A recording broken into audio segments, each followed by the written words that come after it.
And welcome back to another episode of Pokemon Knowledge. Today is a very special day. For those of you that do know, if you're from America, this is Thanksgiving. We got a lot of things to be thankful for in this hobby. But there's a lot of news that just dropped pretty recently.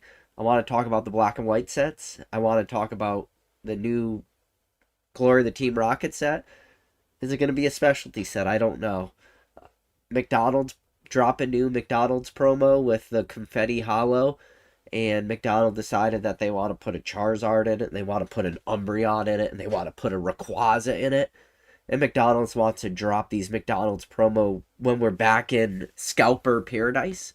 I want to talk about the Target restocks for the Black Friday because they're reprints. I think they're reprints. I'm going to tell you why I think they're reprints. I only went like a week. There's all this crazy stuff happen, and if you don't think it's reprints for Target, then I don't think you understand like logistics and storage, because we're about to break down the numbers of how many ETBs were required to just for Target to sell what they sold. It is a logistical nightmare if you think that all this stuff was printed. I mean, you would need a warehouse just to store what Target restocked. I'm going to get through that. So it's a reprint. People are going to get triggered, and I can't wait because they're going to be like, no, PK, you cannot print yellow borders. Are you freaking crazy? We're on the silver borders. It's literally impossible. If you put the cards in the machine and you click the yellow button border, it explodes and just pieces of that machine fly everywhere. It's shrapnel. All the workers have to take cover. Yellow borders. I'm going to tell you why I think that is. I'm going to tell you why I don't think you understand how logistics works. I don't think you understand how warehouse space works. But we're definitely going to talk about that. Whew. There's a lot of stuff to talk about. And then shout out. Man, I need Mr. Mason Cardinal Gaming in this chat right now because Mason had a issue selling 50 card pack lots on Amazon. And if Mason's there, buddy, I got the solution for all your problems. So hopefully we can get Mason Cardinal Gaming to drop by. Otherwise, I'm just gonna have to tell Mason what I think is a good workaround for him. And I think the solution to his problem, he just has to think outside the box just a little bit. And I think he could get to the solution. And hopefully I can help him get to that solution today. But if you guys haven't watched Mason's video, real quick rundown. I guess I'll do it at the beginning. No, I'm gonna wait for Mason to hop in the chat. So hopefully somebody ping Mason on Discord, be like, Mason, PK needs to talk to you. I think I have a solution to your problems. I know it's Thanksgiving. Mason might not be able to hop in, but okay. Where do we start? First of all, Pokemon's gonna make a new black and white set. I don't know what that's all about. It doesn't seem like, if you guys don't know, on Poke Beach, they have these articles talking about how Pokemon's gonna now print a black and white set. Really kind of no reason why. Maybe, I mean, they got new games coming out that don't even surround around black and white, but maybe we'll get a 151S type set with just black and white Pokemon, which I think will be cool. I mean, I think that's something that Pokemon's been needing. I like black and white. Introductory of full arts, Zekrom, Reshiram, gonna have sets revolve around those Pokemon. Tornadus, Thundurus. I mean, I like all these sets. I just don't know if black and white has the carrying power and the staying power. And what I mean by carrying power and staying power is when I look at a set, I want a set to be able to be carried in not just the short term, but in the long term, because there's carrying power. I'm going to let you in on a secret that's not a secret. I've said it a million times. The best set that Pokemon has ever made is always the next set. Whatever the most modern thing is the most popular set. You could just look at how much sells. You want to go on TCG Player, just whatever the newest set is. Look at how much booster box sell at release. The quantity, I should say. Just a bazillion. A bazillion booster boxes, sell at release. That's the next best set. You want to know what to sell, what's the most liquid item in the hobby? It's just whatever the newest, shiniest thing is. I promise you, that's it. That is the most liquid asset in this entire hobby, is the moderner, the better. So, but that's in the near term, but staying power. Staying power is like 151. 151 has that open-end experience, and we've seen how strong English 151 is. Staying power means if you open this thing today, a month from now, or sorry, you open something at release, or today, or a month from now, or a year from now, 5 years from now, 10 years from now, does it still have that pack opening experience? Is it still fun to open? You look at a lot of these black and white sets, they're not fun to open. And that could just be on the hits, but 151 will have staying power. For no matter how long 151, as long as this hobby exists, 151 will be fun to open. People, there will always be an easy to identifiable chase. Even if you miss the chase, there'll be a lot of hits you can get, and it will be always be fun. 151 will never get stale. It will never not be a good set. That's why 151 has staying power, and it's going to stay around forever. Next thing, Team Rocket set. It looks like maybe Team Rocket set might be a specialty set, which, oh boy. I don't want it to be a specialty set because already, from distribution, it's rough because everybody's just getting product, Anybody that has access to distribution is asking for Pokemon product right now because there's easy money to be made.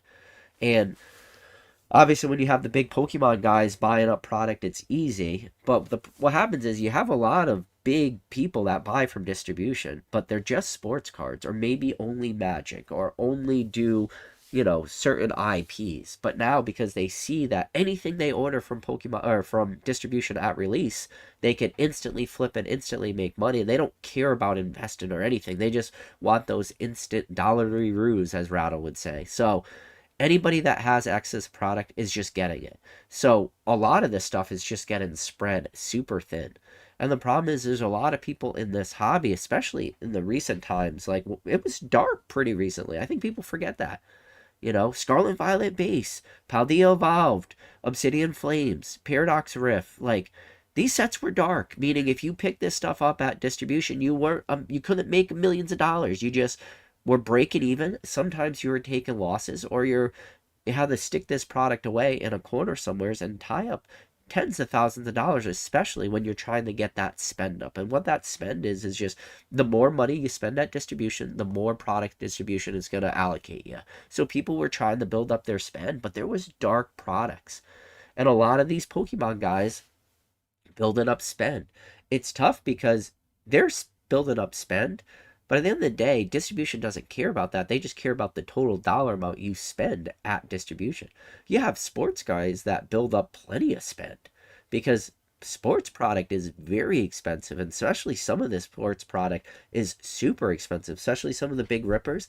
They have way more spend in sports than some of our Pokemon guys do. So when they say, hey, throw me a couple boxes of Paradox, throw me some boxes of Terrestrial Festival, distribution's going to look, they're going to go, okay, yeah, this is one of our biggest buyers. They have some of the highest spend. So we're going to give them product. So it just gets super spread out, and people just can't make as much money. Specialty sets are already tough to get, specialty sets, and then main expansions are at least better because you get booster boxes. You're probably going to get a little bit more allocation than specialty sets. So if Team Rocket comes out as a specialty set, God help us all. I'm not looking forward to that.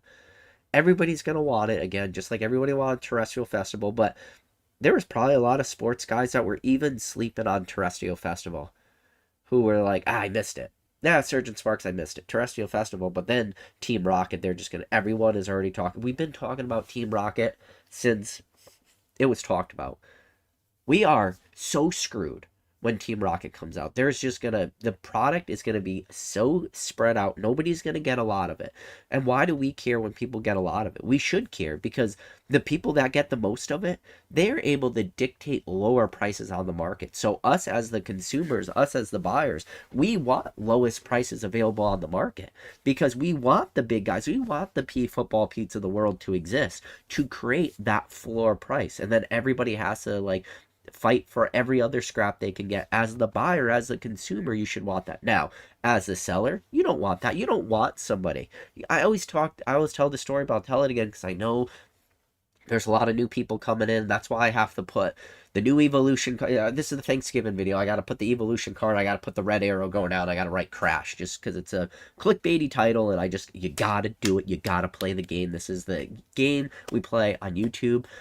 I don't like it, but you got to do it. That red arrow will make people click. I could have did a green arrow going up, and I said crash. I used a red arrow going down. It was just crash or boom and crash or boom. And I just use crash. Maybe in a couple hours from now, I'll say, is Pokemon invest in booming? Who knows? And then I'll change that red arrow on the thumbnail and make it a little green arrow. And it doesn't matter. It doesn't matter. We are here. We're just talking about what's going on. But we're just be thankful. Honestly, just be thankful in this hobby. Be thankful we are so blessed to be living in the now, in the today. But now this is the thing too. We're back to the scalper's paradise. We've seen what's going on at Target, but I mentioned it earlier. McDonald's promos are coming out. They release like December 4th in France. They always release in Europe before, or actually that's not true. Sometimes they released in the United States the McDonald's promos before Europe. I think last year they did, and then it was like a couple months later they released in Europe. Either way, it runs from like December to January in France, and then we're going to see the cards all come in America. But if you guys remember, the most recent McDonald's promos that were released, nobody cared because the market went in a little bit of a downturn. And it was like, yeah, McDonald's released promos again. They were like the match play packs. Nobody cared about them. But rewind one set before that, when it was the 25th anniversary and we were going through that 2020, 2021 boom, the McDonald's promos, people were going into their McDonald's, people were fighting, people were getting in the drive-thru. Think about the kids don't have the toys and the Happy Meals. It was the craziness, right? Market goes down, nobody cares. Well, we're back up, baby. Everybody's going to care about these stupid McDonald's promos, and what do? It's the same Charizard that people have already been going after. It's like Pokemon knows. They know. They're like, do you remember this Charizard that was in Vivid Voltage that came in the theme decks, and you could get it in the cracked ice, but you could also get it in reverse hollows, and that was the only Charizard like in Vivid Voltage during the crazy boom, which was November 2020, and everybody wanted that Charizard, and just buying the theme decks, that Charizard cracked ice promo is still a grading play today. Well, what do? They took that same Charizard, that same exact artwork. They didn't even change the artwork. It's still the yellow borders. It's the same exact Charizard, and they're just going to add now the confetti hollow pattern to it. Damn you, Pokemon. Damn you. The scalpers, the flippers, think of the kids, whatever me. I can't wait for all the McDonald's. Everybody's buying out the McDonald's Happy Meals videos again because there's. Not only did they put a Charizard in it, they put a Rayquaza in it. Not only did they put a Rayquaza in it, they put an Umbreon in it. The next McDonald's set has Charizard, Umbreon, Rayquaza, good night. It's over. We're already in people fighting over Target, running away with displays. Listen, you think I'm the first channel to talk about this right now, but I promise you it's just a lot of noise. It doesn't matter at the end of the day, but I promise you, when the McDonald's promos come out, you'll have a nice solid week of YouTube content of people talking about grown adults going crazy buying Happy Meals at McDonald's. That's just the world we live in. Prepare yourself. You have about 2 months for the release in English. Just prepare yourself mentally, physically, and please don't be in the comment section being like, I can't believe people. I'm telling you, man to female, whatever. Okay, I'm just letting you know. Don't get triggered over this. This is going to happen the same way it happened in 2021. And then eventually, Pokemon will slow down again. They'll release another McDonald's product. Nobody will care. And then the market will go up again and everybody will care again. It's the old cycle of just rinsing and repeating. Mason Berry, I see you're in the chat. Shout out to Mason Berry. If you guys didn't check out Mason's most recent video, Mason was creating like the 50 bundle packs, just the bulk packs selling them on Amazon.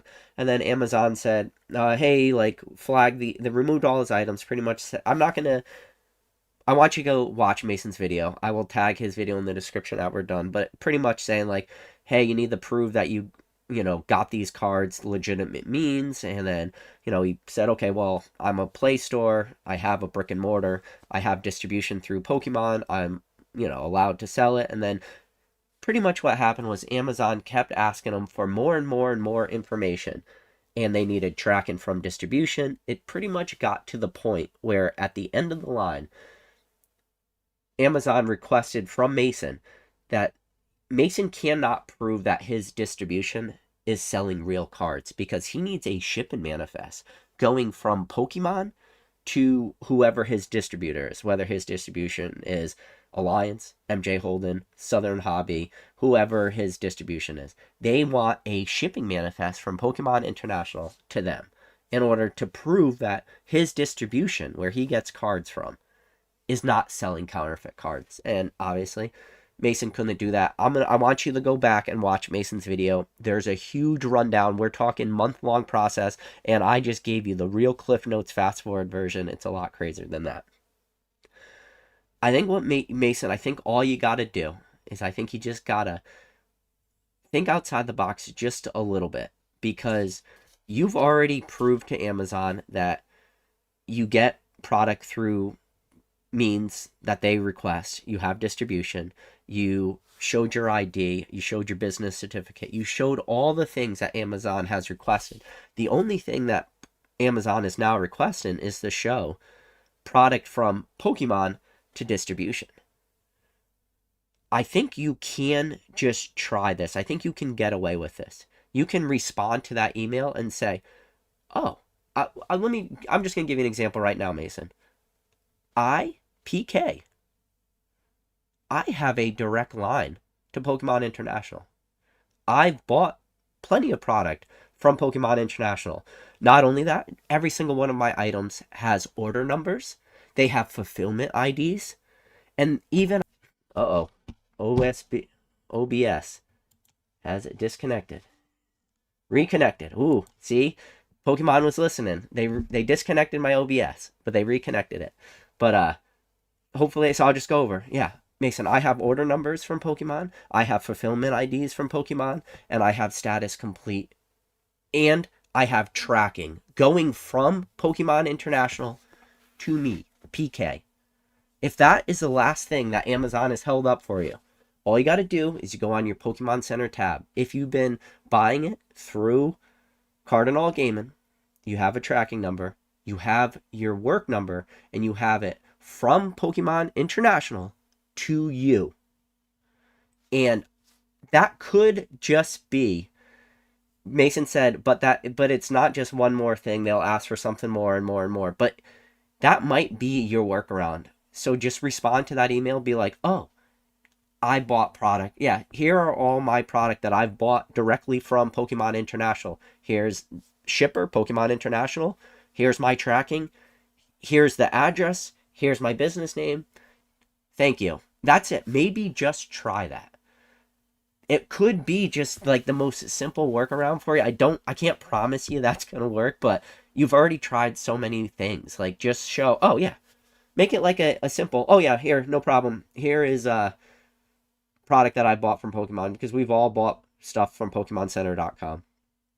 And you've already provided all the information required before that point, and you're just at that roadblock to say, is the product coming direct from Pokemon International? But you have the out, you have the ability going from Pokemon to you through PokemonCenter.com with order IDs, fulfillment IDs, and tracking, and addresses to and from. That might be enough for you to just prove to them that this product is real, coming from Pokemon. Because at that point, I don't know what else you can do, but you at least have that one more thing you could do, is prove to Amazon that you're buying product directly from the source. It doesn't get any further from Pokemon. Now, they might say, do you have distribution with, Pokemon or anything? But you've already provided all that documentation prior. So I think if you started with this, meaning you said, Amazon, I want to sell these lots on Amazon, and you started and you sent that, you buy products straight from Pokemon, I think at that point they would then say, I need you to prove that you have distribution with them, that you have all these things. But I just think because the order you went in, you already provided all that paperwork prior to this point. I think that because you've now made it to this point where if anybody tried it doing the opposite, starting saying we get product from Pokemon, I think that they would have got cut off somewheres during the line that you've already made your way through that process. I recommend everybody go and watch Mason's video for a much further breakdown of all this. But I think, Mason, I just think it's because of the chain of events that happen. I think everything might work out in your favor because you've been able to prove everything they've asked up to this point.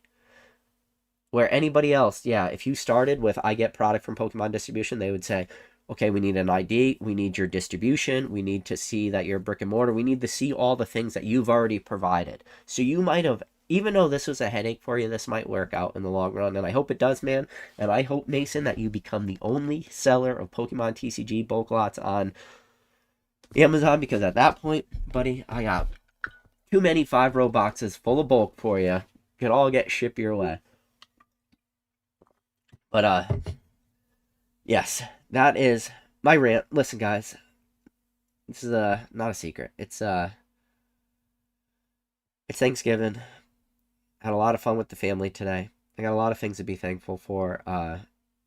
You guys are the things I'm most thankful for. You know, through the good times, through the bad times, through the booms, through the bust, Pokemon could sometimes not be fun if you're doing this journey alone. I know it's, you know, the whole Pokemon journey, right? But, like, to just do this journey alone all the time, man, that would suck. But you guys have allowed me to, well, one, not only have you gone on this journey with me through this hobby, but more importantly, you've allowed me to go on your journey with you. Whether it's through hour-long rants to a wall, some guy in his grandma's basement, to buying into my breaks, to helping me see how good this hobby is. For all the dark parts of this hobby, there's so many, like, greater, light parts of this hobby. There's so much more good than negative that comes out of this hobby. And there's not a lot of things in life in general that just have staying power, like Pokemon. Pokemon's not going anywhere. We're not going anywhere. We're going to see new people come. Unfortunately, we're going to see old people go sometimes. But the hobby's always going to be there. And if you want to take a break, you could come back in a week, a month, a year, or 10 years. And guess what? This hobby will still be here, and there will be familiar faces and familiar names. But there'll be new people here too. And this hobby's constantly growing. And it's given me a pathway to just, for so much success in this hobby. And that pathway, I don't know if it exists if it wasn't for you, if it wasn't for this channel, if it wasn't for the people in this hobby, for the support structure. I rely on so many people so often for so many things in this hobby. And so many people are willing to do things just because. They're not looking for anything in return. They're just willing to help you out, willing to guide you, whether it's information, or sometimes I just gotta call people up and bounce a thought off of them. You know, I got some of my best friends, not just in this hobby, but real life in general. People that I respect, people that I look up to, people who I care more about what they think than a lot of people in my life. Just because this is a special hobby, man. I'm very, very thankful to be a part of this hobby. One of the things I promised was I was going to go live every Thursday night at 9:15 p.m. Eastern Standard Time. And you know what? Even if it's on Thanksgiving, I kept that promise, and I hope I could go every single week, 52 weeks in the year 2024, going live at 9:15.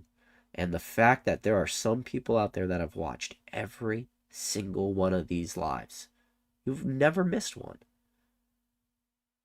11 months now in a row, I've gone live at 9:15 p.m. and there's some of you that have watched every single one of these lives. Guys, I am so thankful for you. We've got to be here for, as I walk through the valley of the $79.95 booster boxes, to the, oh my goodness, is Surgeon Sparks going to hit $220 a booster box? We've been through it all. Through the trials, through the tribulations, through the ups, through the downs, through the goods, through the bads. You guys have been there. Ride or die. So thankful for every single one of you guys. Cannot say it enough. And you know what? Because of you guys, next week, 9:15 p.m. Eastern Standard Time, I will be turning on my camera, and I will be talking to this same wall that I have now for thousands of hours. And maybe, if I'm lucky enough, one of you guys will keep tuning in. And that's all I could ever ask. That's all I could ever want. You guys are truly the best. I appreciate every single one of you guys. Be safe. Be happy. Be thankful today. Enjoy your family. Enjoy your friends. And Arceus, bless this hobby. All right, guys. Appreciate every single one of you. And as always, I'll catch you on the next video.